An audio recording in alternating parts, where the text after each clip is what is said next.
Museveni has made it clear they will not stand by and watch their people exterminated again. Rwanda and Uganda have deep-rooted history in fighting the survival of the Tutsis in the region, and they're not willing to let another genocide happen.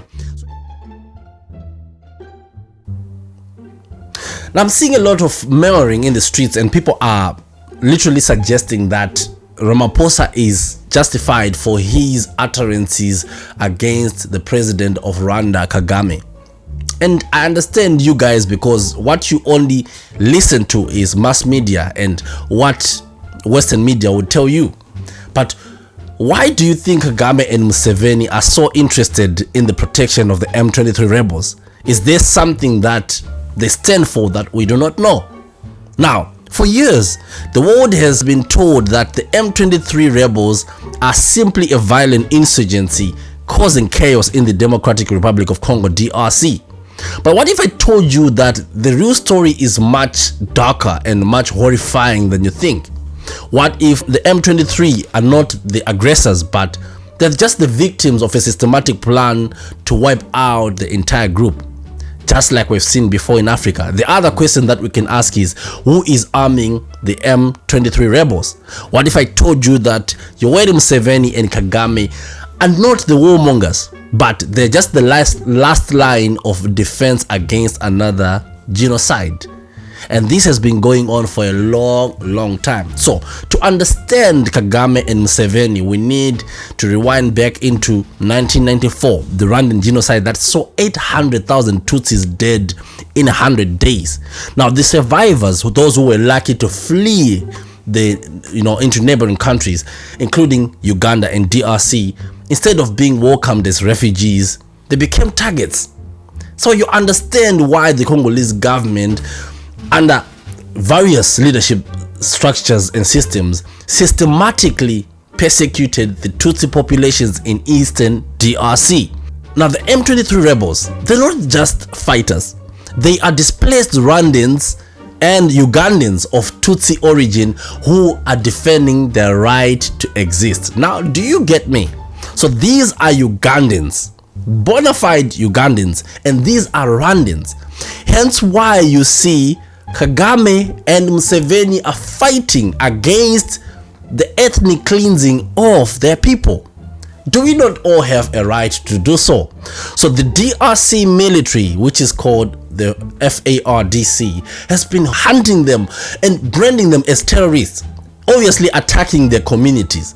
And yet, when Kagame and Museveni step in to protect their people, suddenly the world calls them aggressors. So the hypocrisy that I'm seeing is just staggering. A lot of people do not know these facts because they're just eating Western media to get convinced that this is going to be just an aggression that is caused by the purported insurgencies. Now, to put this into perspective, let's talk about a different tragedy, Gukuraundi in Zimbabwe. I'm sorry, but I keep bringing this because it's not my fault. Now, between 1983 and 1987, over 20,000 Ndebele people were massacred in Zimbabwe by the forces called the 5th Brigade that was commanded by Robert Mugabe and etc. You know the people, right? And women were slaughtered and homes were burned and the entire community was silenced up to date. You can't talk about this incident because, well, you get in trouble, except for me. I speak about it because I've got lawyers. Joking. Now imagine if South Africa under apartheid, even post-apartheid, had stepped in and said, we will not allow Ndebele people to be wiped out. We will defend them no matter what it takes. Would the world, okay, this is the good question, right? Would the world have accused them for aggression? Just tell me, would they have called them warlords? No. They would have been praised for stopping an ethnic cleansing. So why is Kagame labeled as a villain for doing the same thing? Why is South Africa now taking the side of a government that is trying to finish what the 1994 genocide started? Now you see, South Africa is acting as a big brother and also a bully Now, South Africa under Ramaphosa has taken an aggressive stance in the DRC by sending troops under the SADC mission, which is called SAMRI, whatever they call it. But make no mistake, this is not about peace. South Africa is backing a government that is openly targeting Tutsis in DRC. South Africa has been backing a government that openly targets Tutsis in DRC. The SADC mission to DRC is not a neutral peacekeeping force. It is a military force that is actively engaging in combat alongside the army of the DRC government. And it's also working with this genocidal militia called FDLR, a Hutu extremist group that is responsible for the 1994 genocide. So again, the South African government is protecting mining and business interests in the Congo, not innocent people. You don't think that South Africa is coming all the way to come and protect the people. They are choosing profit over human lives.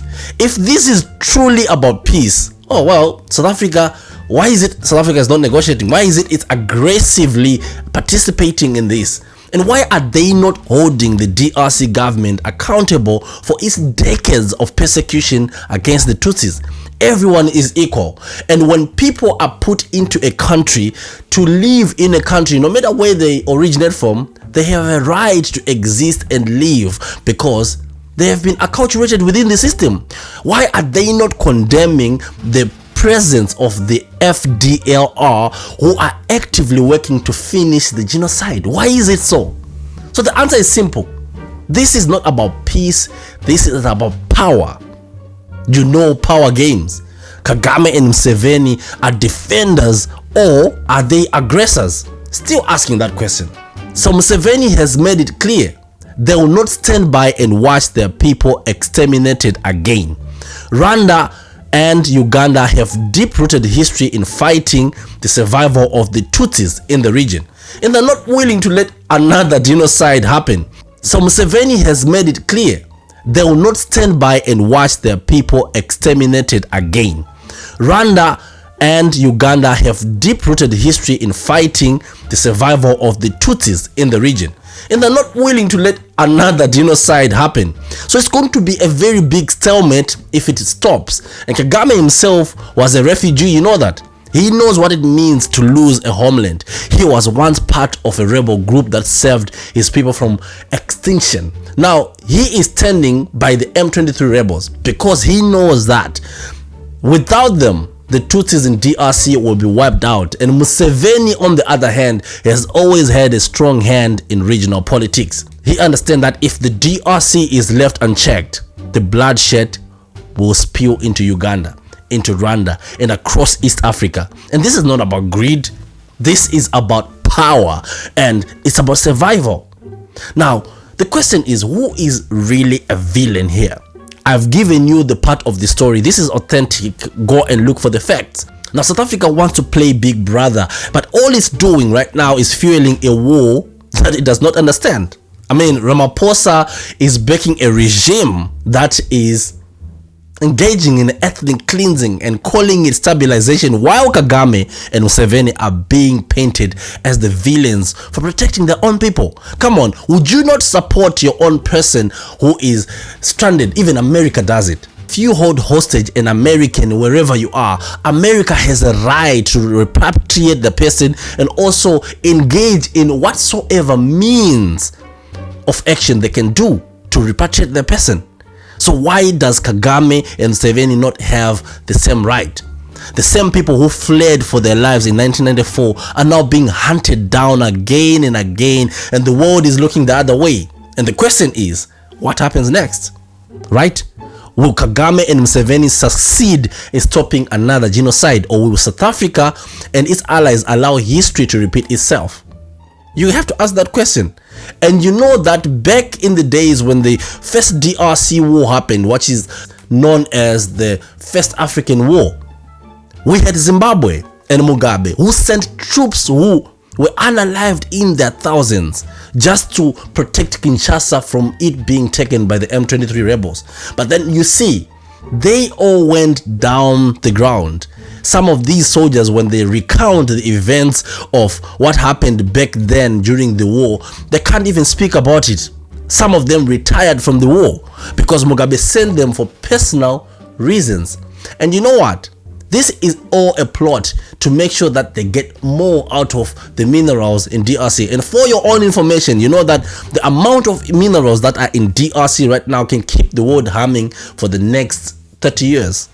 That's how rich DRC is. Now, again, let me ask you a question. Let me know what you think. Is Kagame a hero, or he is just being wrongly accused, or is he a villain? And again, don't forget to like, share, subscribe for more hard-hitting discussions like these on African geopolitics. My name is Tafadzwa. I'm signing out.